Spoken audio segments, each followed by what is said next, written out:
Bonjour à toutes et à tous, bienvenue dans notre émission en direct de chez vous. Nous voici aujourd'hui à 10 km à l'est d'Angoulême, sur la commune de Ruel, plus précisément au village des Riffaut, dans ce qui fut, ou à côté de ce qui fut, une maison transformée en chapelle en 1987, sous le patronage d'un saint charentais très connu. Ce saint charentais, il est du 19e siècle, puisqu'il s'agit de Saint-Pierre-au-Maître, martyr en Corée en 1866.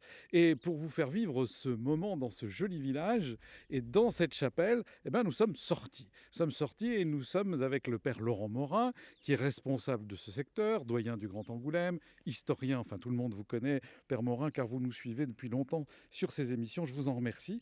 Et puis, il y a ici une association qui a permis d'ériger cette petite chapelle. C'est l'Amicale chrétienne des Riffaut qui a été créée en 1968. Et j'ai à côté de moi son président, monsieur Jean-Claude Roger, la vice-présidente, madame Josette Nieto, et puis des membres de cette association, madame Jeanne Faure, madame Dany Bertonneau et monsieur François Nieto, qui lui est plus chargé de s'occuper de la liturgie et des offices dans cette petite chapelle. Et nous a rejoint quelqu'un que certains d'entre vous connaissent peut-être, puisqu'elle est responsable des aumôneries de l'enseignement public au diocèse. C'est Yolande Moreau, qui est une habitante de ce village des Riffaut. Pardon, qu'est-ce que j'ai dit? Yolande l'Allemand, pardon. Voilà. Alors, après toutes ces présentations, je vais demander au père Laurent Morin de nous dire où nous nous trouvons, pour ceux qui n'ont pas la chance d'être filmés par Kylian pour notre télévision Télé 16, mais pour la radio RCF. Décrivez-nous où nous sommes, père Laurent Morin. Eh bien, nous sommes à l'extrémité est de la commune de Ruel et presque au sommet d'une butte qui, d'un côté, bascule sur la forêt de la Braconne, du côté est. Donc, on est tout de suite sur la Braconne tardoire. Et de l'autre côté, côté ouest, bascule sur l'agglomération d'Angoulême, avec dans le fond donc l'ancienne fonderie de Ruel, aujourd'hui Naval Group, et toute la ville qui a quasiment absorbé aujourd'hui cet ancien petit village d'Érifaux, dont l'histoire va vous être retracée par les membres de l'association qui ont bien vécu l'évolution de ce village, qui est même aujourd'hui donc totalement rattrapé par les constructions. Mais on est vraiment ici au centre de cette place de village. Alors aujourd'hui, bon, bien sûr, il y a les voitures, il y a tous les équipements pour se rassembler et puis pour communiquer et aller sur Angoulême ou ailleurs. Mais autrefois, enfin on vous le racontera, c'était la mare du village, la mare qui a été appelée le lac ici, et qui était le centre de la vie sociale de ce petit village, qui avait ses commerces, qui avait sa boulangerie, son épicerie, sa boucherie, et surtout sa chapelle, qui a été relancée dès les années 60. Enfin, monsieur Roger vous le dira mieux que moi, et ensuite aménagé dans ce bâtiment donc en 1987 pour en faire l'actuelle chapelle, où l'on continue à célébrer la messe régulièrement tous les deuxièmes samedis du mois, dans le cadre donc de la paroisse Notre-Dame des Sources, à 18 h. Une messe est célébrée ici pour tous ceux qui le veulent. Bon, c'est parfait, tout est dit. Quand on cherchait un endroit d'émission à préparer avec vous, vous m'avez tout de suite parlé de cette chapelle. Alors, quand vous êtes arrivé sur le secteur, vous avez également découvert cette chapelle, j'allais dire presque improbable, sans vouloir offusquer les gens de l'association qui sont ici.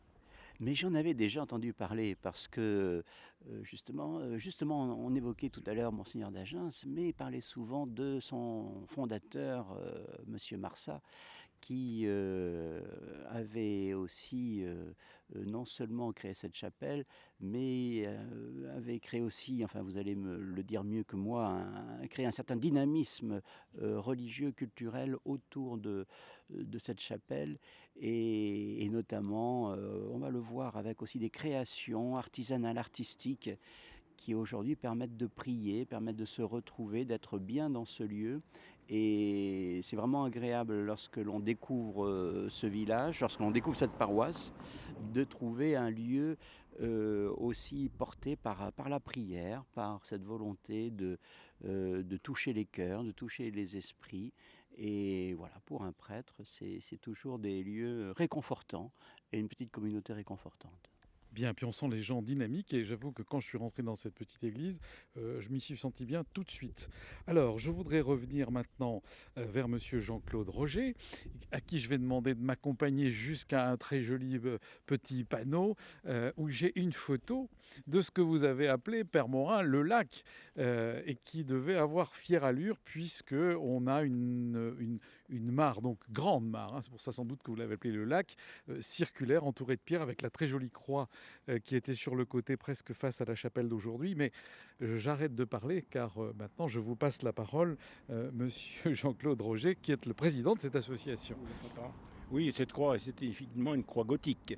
Ce lac fut un amour pour nous, les enfants du village, que nous y avons beaucoup glané, beaucoup glissé quand il y avait le gel et la glace. Et quand ça craquait trop fort, on se sauvait vite. Mais malheureusement, il a disparu. C'est devenu un des éléments pour faire le square Montalembert à Rueil.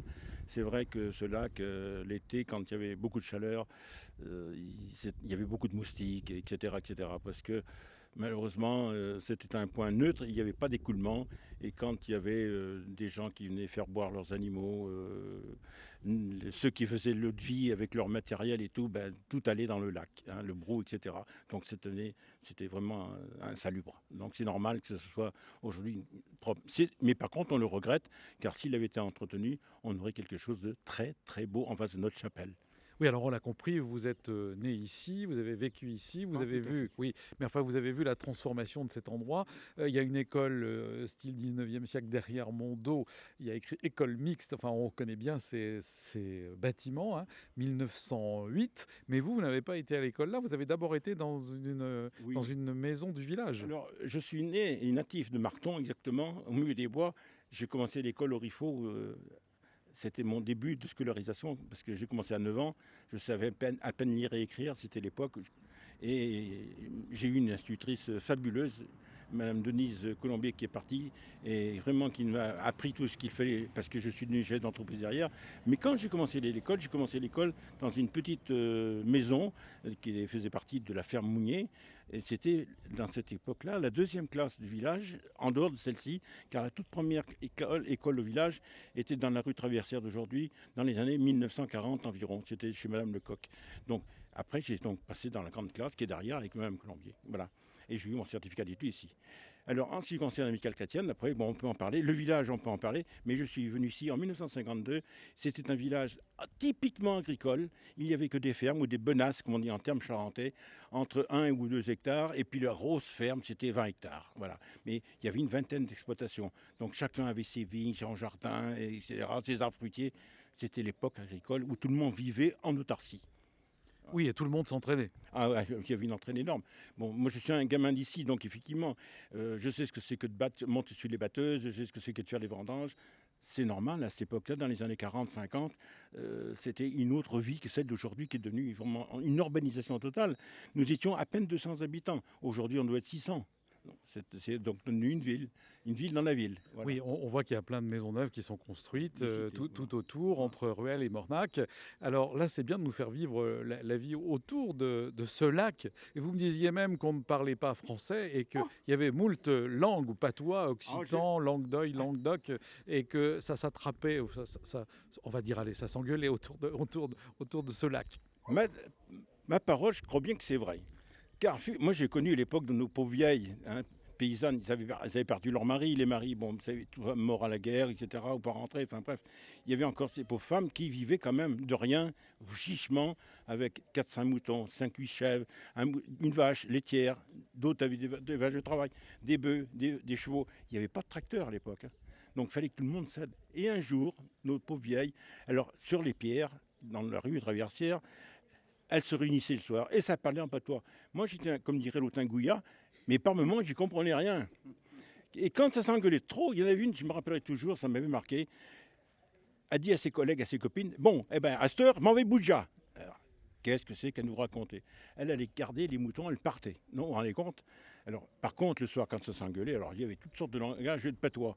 Et puis un jour, que les pauvres vieilles, 6 ou 7 là-bas. Ah ben, vous savez, les drôles, au serait bien si le curé pouviez monter au Riffaut. Et pourquoi? Ah, on le voit jamais, on le voit que quand on va à Ruel, à un enterrement, mais jamais on le voit au Riffaut. Au serait bien si le curé venait au village. Alors, avec Alain, donc on pourra en parler. On a réfléchi.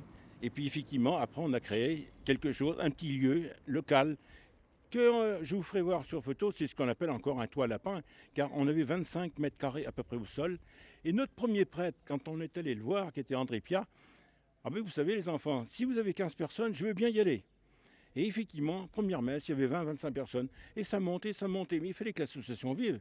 Alors après on a réfléchi, on a fait des concours de belote, on organise ici, on organise là. Mais on a réussi à faire une activité et faire vivre l'association. On n'y restait pas très longtemps. Après, c'est M. Marsat, Albert et Léonore qui nous ont donné pour le franc symbolique un terrain où il y avait une vieille bergerie qui appartenait à une de ces pauvres vieilles qui ne parlait pas toi, qui ne parlait jamais français. Et il a fallu tout enlever pour créer la toute première chapelle qui est une salle en préfabriqué que le père Laurent connaît puisqu'on y fait nos repas et tout. Et on y a laissé une croix en bois qu'on tenait parce que celle-ci, elle avait servi à faire le marquage au Seguin, cette croix. Et donc on l'a récupérée et on aime bien la garder et la faire voir. Elle est là.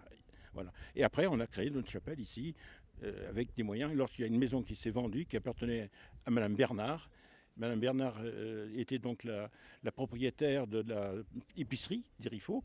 Lorsqu'elle a quitté elle a pris sa retraite et tout, elle avait pris cette petite maison. Puis le jour où elle est partie, elle était à vendre. Et donc, on l'a achetée.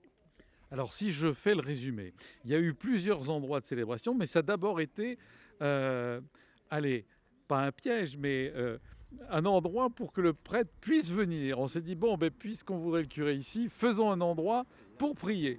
Et c'est pas si mal finalement. Ben, effectivement, oui, ben, elles ont eu raison, elles nous ont poussé un peu. Et puis derrière, on leur a fait confiance. Et effectivement, elles ont rassemblé du monde. Alors, il faut vous faire rire un peu. Mais pour que l'association vive, il fallait quand même créer quelque chose, des activités. J'ai dit, Alain, tu sais pas, il faut quand même faire entrer des sous. Moi, ce que je peux faire, on va essayer d'organiser des concours de belote. C'est ce qu'on a fait. Alors, on avait tous nos pauvres vieux, mais figurez-vous, le village, c'est pas un village très facile. Nos anciens, nos hommes d'ici ont une idée de gauche, mais très avancée. Bon, marqué. Alors, premier concours, avec quelques personnes, mais pas évident. Le deuxième, un petit peu plus de monde, mais c'était pas suffisant pour que ça fasse tourner la boutique. Alors, il y en a un, Théophile. J'ai quelque chose à vous demander. C'était un de nos voisins du village. Ben, il me dit, raconte-moi Jean-Claude. Puis bon, on n'a pas beaucoup de monde quand même. Ben, il me dit, tu sais pas, si tu veux avoir plus de monde, moi je peux t'en faire venir, mais il faut que tu enlèves de la croix. Ah ben, s'il n'y a que ça, c'est pas un problème. Je prends l'escabeau, il y a 2 vis, on la démonte et on la met dans la pièce noire. C'est ce qu'on a fait. Et après, la salle était pleine. Alors si je comprends bien, vous faites un lieu pour faire venir le prêtre et vous démontez la croix pour faire venir les gens. Eh oui, mais que faut-il pas faire pour faire du monde? Et surtout pour nous faire des sous, pour faire vivre l'activité, l'association. C'est grâce à ces petits profits ajoutés qu'un jour on a réussi à faire la première chapelle en préfabriqué qui est devenue notre salle où on fait nos repas, qui est la salle Marsat. Alors si je comprends bien, vous avez été complètement intégré dans ces gens qui ne supportaient pas trop les curés, on va dire. Oui, mais bon, on se fait des amis quand même. Hein. Et quand on est bien vu et puis qu'on a une bonne gaule, bon, ça passe. En Charentais, ça passe bien. Bon voilà, comme quoi on peut dépasser tous les clivages. Oh oui. On va parler de l'association et puis on va faire parler les gens qui sont ici sur cette place aujourd'hui. Quand on enregistre, il fait un temps magnifique. Les gens qui sont là maintenant, qui vivent là, et on va pouvoir passer la parole à Yolande l'Allemand. Ils font quoi? Ils habitent, ils ont fait construire des maisons ici, oui. Et ils travaillent où? De quoi vit-on ici? Il n'y a plus de chèvres, de vaches, et 3 cochons et 2 hectares. Alors toutes ces fermes, ces petites benasses, ces petites fermes, tout le monde avait des terrains autour du village. Voilà, tout le monde avait des terrains. Et effectivement, le modernisme a poussé. Alors, c'est certain que les premiers terrains qui ont été vendus sont vendus pas cher pour faire des maisons. Mais aujourd'hui, les terrains, quand même, sont devenus horriblement chers. Moi, j'ai connu tout ce développement. Lorsque je suis arrivé ici, la première chose que j'ai vu se construire, c'est un tout petit atelier de menuiserie qui s'est fait. Et après, dans les années 60, ça a monté. Maintenant, aujourd'hui, on a 2 cités, on a des maisons qui poussent de tous les côtés. Et le plus petit coin, alors, à un moment donné, on demandait des superficies énormes. Aujourd'hui, c'est plus le problème. On construit dans 500 mètres carrés. Donc là, la différence. Alors aujourd'hui, on a 500-600 habitants. Mais c'est vrai que ça a poussé. Hein. Alors, c'est vrai qu'on a la chance aujourd'hui d'être relié sur Angoulême grâce au bus. Donc ça a permis aussi énormément de choses au niveau du développement, de se déplacer, etc. Et on a le Naval Group, qui est à Ruel, qui emploie aussi beaucoup de personnel. Voilà. Mais il y a d'autres entreprises tout autour. Hein. Alors, est-ce que cette chapelle, elle est fréquentée par les nouveaux habitants d'Hérifaux? Peut-être pas trop, parce qu'il faudrait faire comme aujourd'hui, il faudrait faire venir les gens sur la place et puis parler de vos activités. Ouais. Je suppose que les gens qui sont à Naval Group et autres, c'est pas la première chose qu'ils vont faire de venir dans cette petite chapelle d'Hérifaux. Si vous voulez voir du monde, venez pour les rameaux. Et là, la chapelle, elle est trop petite. On ouvre les portes, on pousse les portes. Et il y a 20-30 personnes dehors qui écoutent. Parce qu'on a un haut-parleur qu'on met sur le dehors. Mais ça ne loge pas. On a 120-130 personnes qui viennent pour les rameaux. C'est la messe extraordinaire du village. Alors bon, tant mieux. Mais c'est vrai que on ne va pas se plaindre. Moi, j'ai connu où on était 15 ou 20. Aujourd'hui, on tourne sur une moyenne de 45-50 personnes. C'est pas mal pour un petit village. C'est pas mal du tout pour un petit village. Hein. Alors c'est vrai qu'il y en a beaucoup qui sont de Ruel, qui sont de Magnac, qui viennent d'ailleurs. Alors ça vient réconforter un petit peu les rangs.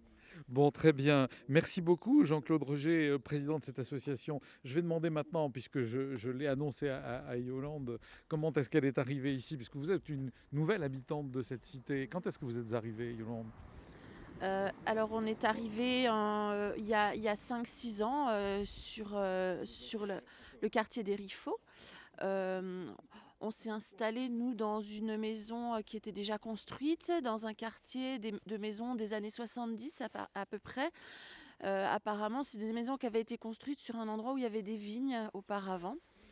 Voilà, et puis on apprécie ce calme de petit village et en même temps la proximité avec la ville où il y a tous les services. Et c'est vrai qu'on regrette qu'il n'y ait pas une boulangerie de proximité ou un petit commerce où on puisse aller à pied de chez nous. Voilà. Retrouver la vie du village finalement. Oui, tout à fait. Alors, par exemple, mes filles qui sont au collège à Ruel, mais ils vont de temps en temps rentrer à pied parce que c'est vraiment pas loin. Et mon mari va à pied à son travail. Alors ça, il apprécie beaucoup d'avoir ce sas. En 30 minutes, il est à son travail à pied en passant par le chemin de la Messe. Et voilà, ça, c'est une qualité de vie qu'on trouve pas toujours partout. Et comment vous avez trouvé cet endroit? Vous avez cherché? Comment vous avez fait?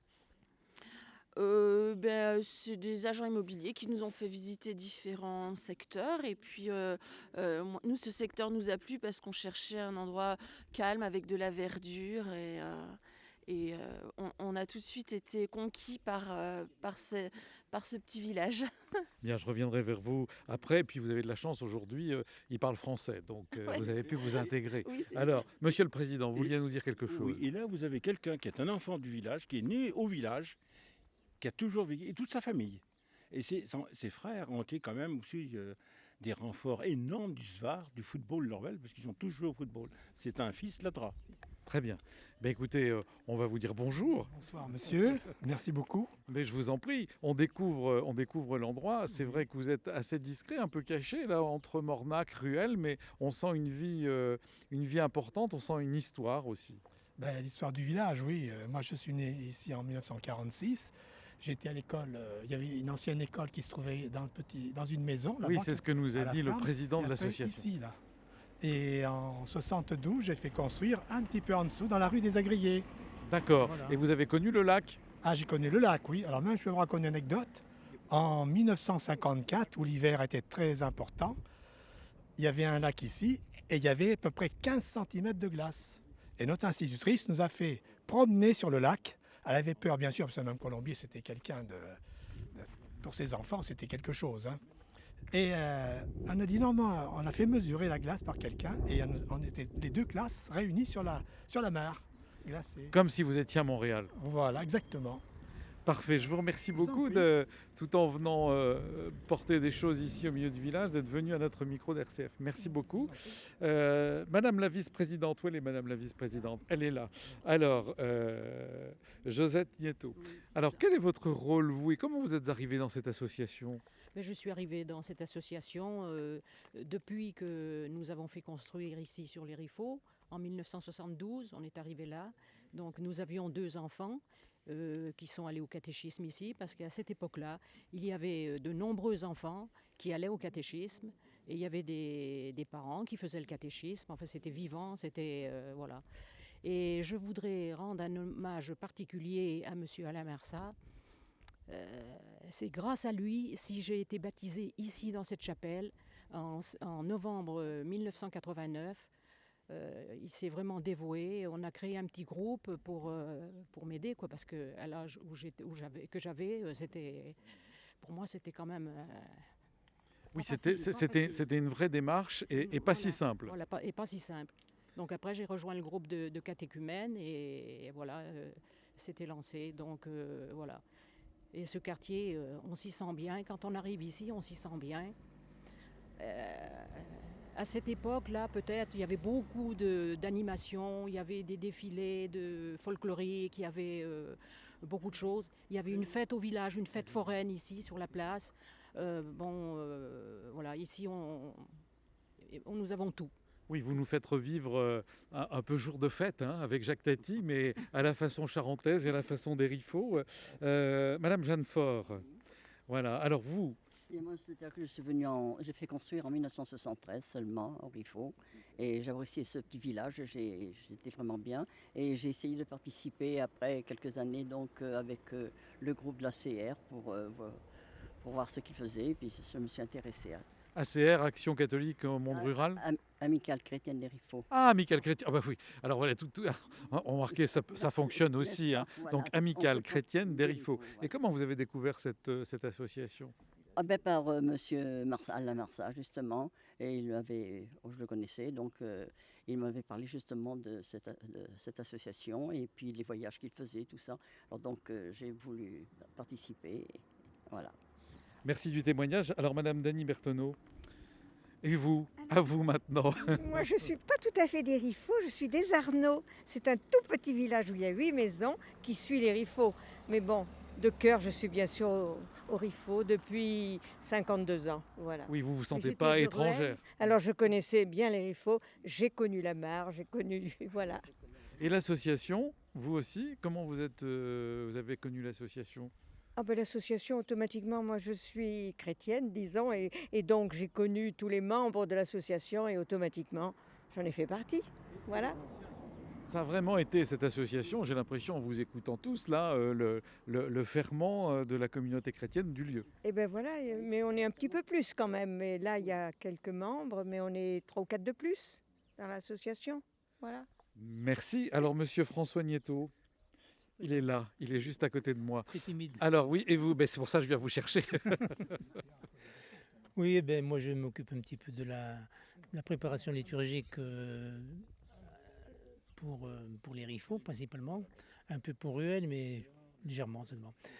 Et puis dans cette préparation, je passe énormément de temps de préparation, à lire, à relire, à traiter, et puis après on défend ce qui a été écrit, et puis on applique, on soumet quand même au Père le déroulement des messes, quoi. Oui, donc vous préparez le terrain. Je prépare le terrain de notre prêtre. Très bien. Alors, nous avons, derrière la chapelle, nous avons un petit terrain sur lequel nous plantons des fleurs pour le décor de l'église, enfin de la chapelle. Vous êtes en autarcie ici aussi. Voilà, oui. Il y a la vigne, il y a les raisins, il y a les figues, enfin il y a tout ce qu'il faut, hein, il y a les fleurs. Ah oui, on ne me l'a pas montré ça. Bon, alors, Père Morin, maintenant, vous allez nous accompagner dans la chapelle. Allez, on y va. Allez. Alors c'est bien parce qu'on est suivi par un troupeau chrétien. Sympathique, voilà, toujours agréable à rencontrer, toujours avec plein de projets. Et il faudra qu'ils vous parlent également de leur voyage, de leur repas. Il y a toujours un petit peu arrêté avec le Covid, mais là ça reprend bien. Beaucoup de rencontres villageoises et autres, ouvertes à la paroisse aussi. C'est vraiment un lieu privilégié de rencontre. Alors on vient de rentrer dans cette chapelle. Est-ce que vous pouvez nous la décrire et puis on va avancer vers le chœur? Voilà, c'est une chapelle relativement simple avec un chœur assez profond, éclairé par un très beau vitrail de Notre-Dame. L'autre nom de la chapelle, c'est aussi Notre-Dame de la Butte. Hein. Et puis d'autres vitraux aussi qui représentent des saints locaux. On a Saint-Ozone, on a bien sûr Saint-Pierre au Maître, on l'a également en statue, et on a même des reliques de Saint-Pierre au Maître sur le côté, dans le mur. Et alors tout ce mobilier liturgique a été fait en bonne partie d'ailleurs par François Nieto. Je crois qu'il peut en dire un mot plus que moi pour le mobilier liturgique, autel, reliquaire. Alors, dites-nous, Monsieur Nieto. C'est Franck Joly qui nous a sculpté tout le chemin de croix. Tout ce qui est en bois dans cette chapelle vient de ses mains, de ses propres mains, avec des tout petits outils, des morceaux de lame, de scie à métaux. Qu'il faisait lui-même. Oui, qu'il faisait lui-même. Donc il a fait ces grosses statues là-bas en bois de noyer, sur un tronc de noyer. Saint-Pierre au d'un côté, à droite, et la Vierge Marie sur la gauche. Derrière, vous avez un tableau, un retable qui est arrivé de Lorraine. C'est un don, ça. C'est un don qui a été... Il représente l'agneau pascal. Et puis à côté, vous avez le tabernacle, finement taillé, justement. C'est précieux. En ce qui concerne tout ce qui a été fait en métal, c'est-à-dire les entourages de fenêtres, etc., les portes, ça a été fait par les élèves de Ruel, les élèves de chaudronnerie de Ruel. Alors vous avez aussi les pupitres qui ne sont pas exposés pour le moment ici, mais le portail, la girouette. Alors, il y a un hôtel qui est très très beau. On va en parler après, mais l'hôtel est très beau. Et alors, il y a des vitraux. Et dans cette chapelle, et c'est vous qui avez fait les vitraux? C'est moi qui ai fait les vitraux, oui. Bravo. Alors l'hôtel, il faut le dire pour ceux qui n'ont pas l'image, hein, c'est un bloc ajouré avec des vitraux taillés de forme gothique et éclairés de l'intérieur, avec le Sacré-Cœur qui surplombe un ciboire avec une hostie, et puis une sorte de petite rosace d'un côté. Et de l'autre côté, je vois pas trop, mais en tout cas, il y a de belles couleurs, orange, bleu. Ça signifie quand même l'Apocalypse à droite et la création du monde à gauche. Et au centre, c'est la vie du Christ. D'accord. Et ça, c'est vous qui l'avez fait? Oui, c'est moi qui me suis amusé à faire ça. Ben, bravo, bravo. Alors, vous parliez de reliquaires. Le reliquaire, ici, justement, on avance. Alors, là, ce sont des restes de Saint-Pierre-au-Maître. Des ossements de Pierre-au-Maître, oui. Dans un petit reliquaire en laiton. Alors, donc, une petite boîte fermée derrière une grille. Voilà, et donc voilà, on va avoir la chance d'avoir l'ouverture. Le chemin de croix, statue et tout, c'est donc Franck Joly qui l'a fait. C'est environ 3500 à 4000 heures quand même. Alors pour lui rendre hommage, je suis en train de faire une plaque qui va être posée, je pense, pour les rameaux, parce qu'il est parti, il a quitté notre village. Ça a été sa volonté, mais quand même on lui doit de marquer son nom. Alors, on sent, je suis assez frappé, hein, je ne sais pas si les auditeurs peuvent le sentir, mais par le dynamisme et l'émotion qu'il y a, que tout le monde a mis pour apporter sa pierre à l'édifice suivant ses talents. Et le reliquaire est très beau. Qui est-ce qui veut le décrire, le reliquaire? Alors, c'est François, c'est comme une petite maison avec 3 petites fenêtres. Et vous allez nous faire... c'est très émouvant parce que Saint-Pierre-au-Maître a été c'est partie des missionnaires en Asie et a été massacré en Corée, décapité à Séoul, voilà. Et c'est le cardinal Kim, voilà, qui a donné ça, voilà. Donc un petit. Alors qu'est-ce qu'on a ici? Un petit peu de sable et un petit morceau d'os, du sein. Du sable de Calmémote, voilà, qui a été amené par le cardinal Kim, ainsi que le bout d'ossement que vous avez là. Alors, un morceau d'os de Saint-Pierre-au-Maître. Écoutez, oui. Le texte de Saint-Pierre-au-Maître gravé sur... Alors, Père Morin, lisez-nous le texte de Saint-Pierre-au-Maître qui est à l'arrière du reliquaire. Mon cœur déborde d'amour pour Dieu. Je voudrais le déverser en d'autres cœurs et que le nom du Seigneur soit loué et béni sur toute la terre. Pierre-au-Maître.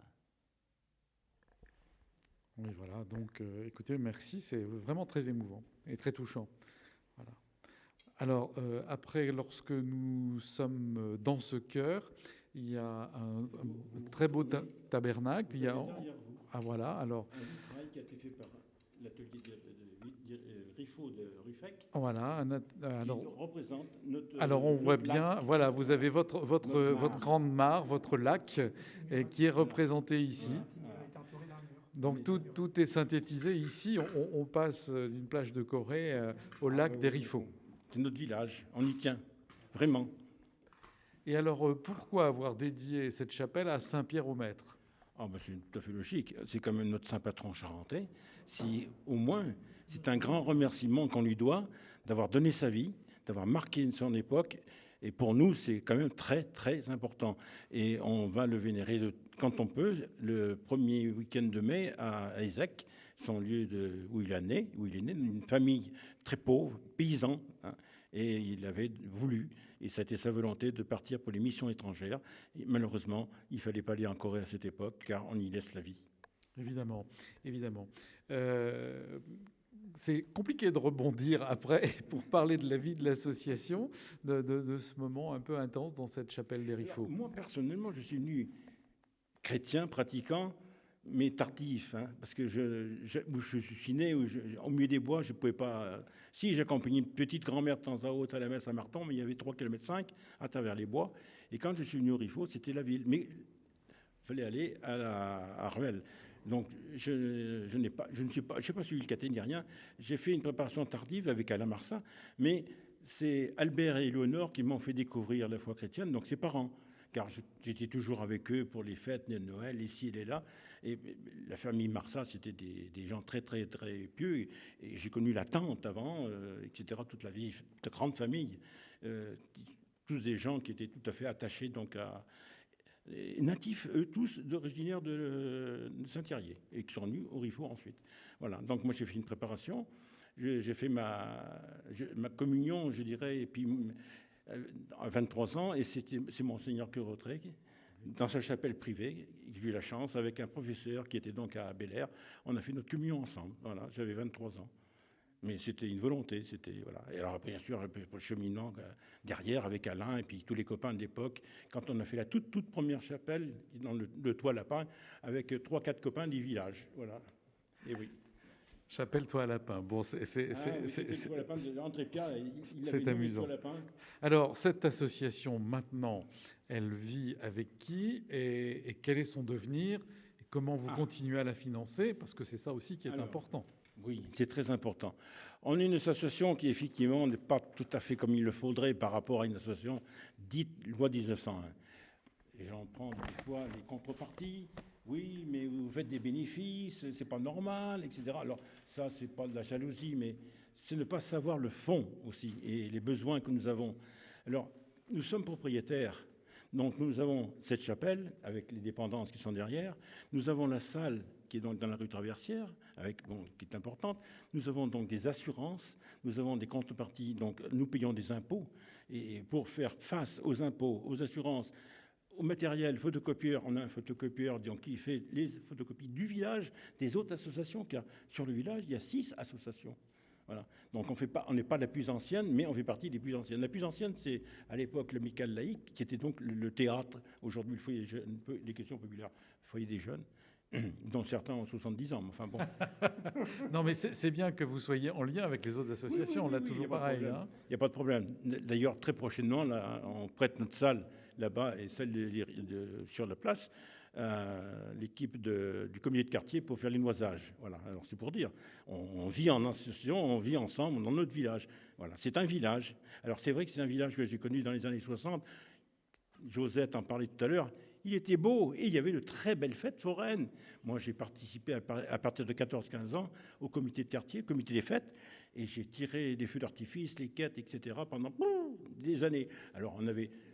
c'était pas les grands manèges, c'était le manège Chabatier qu'on disait à l'époque, c'était les chevaux de bois, mais les tinatines, on y montait, tout le monde était content, même les vieux ils montaient là-dessus. Alors, on avait une loterie, on avait un tir, et puis on avait comme une salle de bal, et on avait surtout une fête. Alors la fête, il y avait le feu d'artifice, magnifique feu d'artifice, pour un village magnifique, les jeux pour les enfants, tout un après-midi, et le soir, il y avait la bataille de confettis. Voilà. Donc ça, c'était la vie du village. Et tout le monde y participait. Alors ça, c'était avant, mais là, vous avez des projets. Je vois Oui. qu'il y a à Limoges, vous allez dans un cabaret, Oui, le, là, c'est le fait. On n'a pas- tapis on n'a pas rouge, pu, etc. malheureusement. Vous n'avez pas Le pu, Covid. oui. Enfin, moi, c'est la feuille que vient de me passer Non, non, mais il y a pas de l'abbé problème. Morin, qui vous suit, bien sûr, dans toutes ces Oui. tournées. Alors, ça fait partie, donc, pour pouvoir que l'activité vive, il faut faire quelque chose. Donc, on fait des repas, on a la salle. Depuis 2 ans, on ne fait plus rien. Voilà. Donc, on commence à redémarrer l'activité. Ce n'est pas facile à relancer parce que les gens ne sont pas très partants. Les voyages qui étaient prévus, donc c'était des voyages en cabaret, les gens ne veulent pas sortir. C'était trop tôt. Alors, il y a un voyage qui est prévu pour fin mai. Théoriquement, je pense qu'il va se faire. Hein, voilà. Après, les repas, on a donc l'Assemblée générale avec un repas derrière. Le Père Laurent y sera. Mais on redémarre. Alors, comment on vit? On vit grâce à nos repas, le profit qu'on peut faire sur les repas et sur les voyages. Voilà.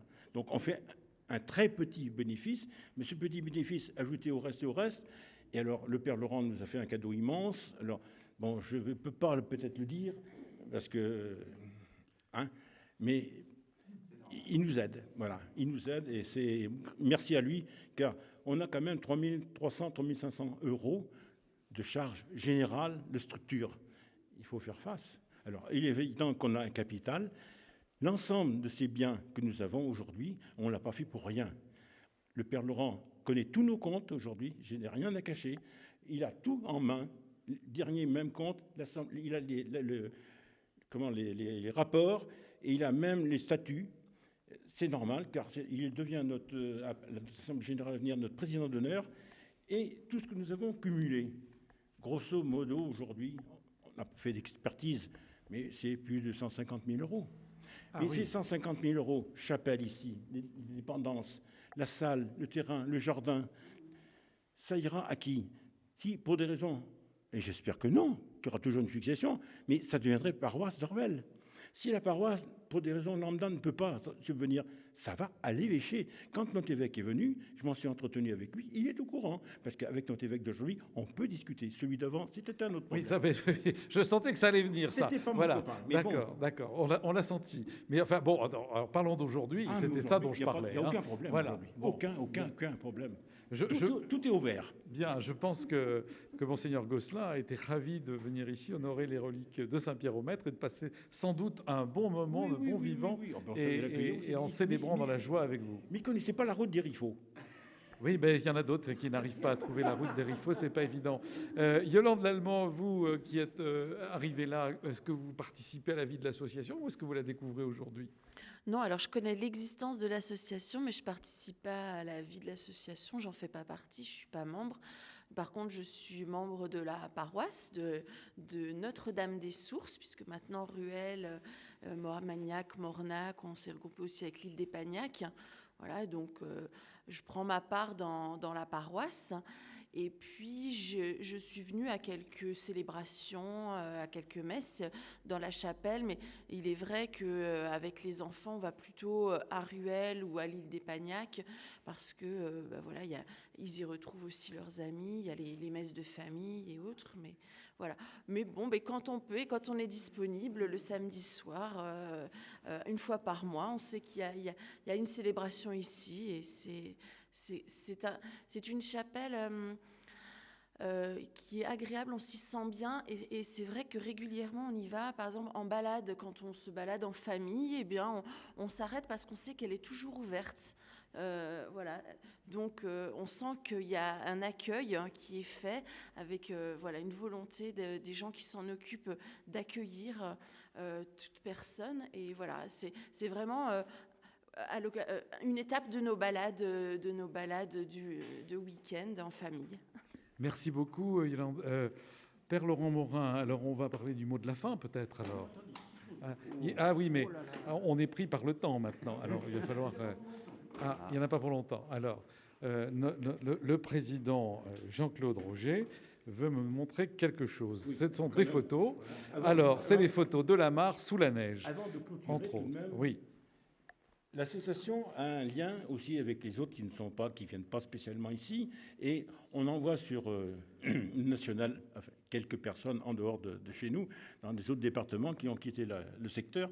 On a un lien un petit journal qui s'appelle donc le Journal de la Butte, qui sort en plus ou moins 20 pages en couleur.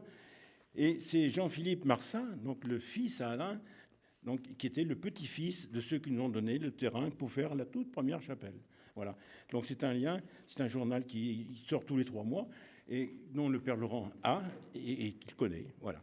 Ça, c'est une chose. Et d'autres choses que je voulais vous faire voir, c'est la toute première chapelle, là où elle a été réalisée. Voilà où elle était. Alors pourquoi André Pierre nous disait le toit lapin? Vous avez compris. Oui, c'est vrai. C'est un tout petit bâtiment avec des volets et une porte à côté. C'est tout.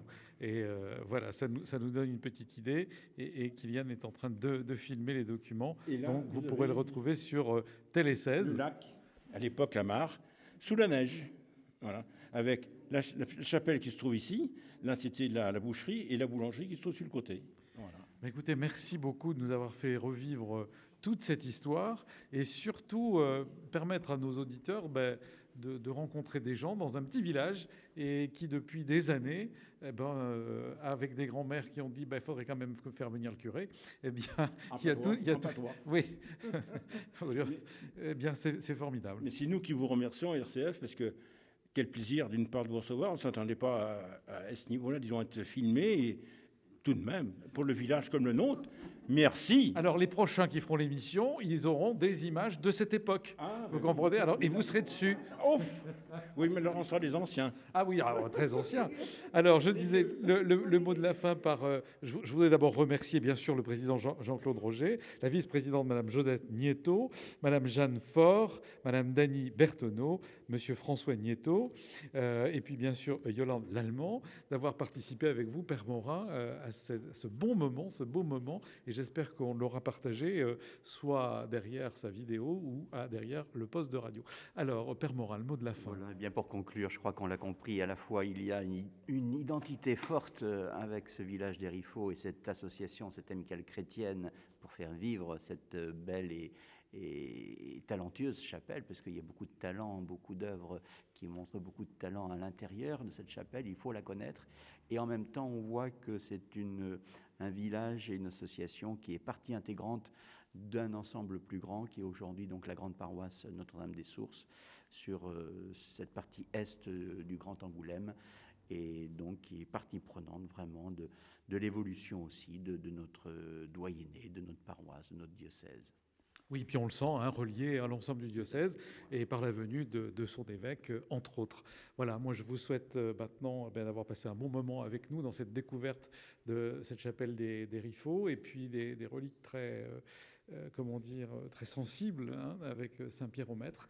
Je vous souhaite d'avoir passé un bon moment et je vous dis à la semaine prochaine pour une autre émission d'En Direct de chez vous.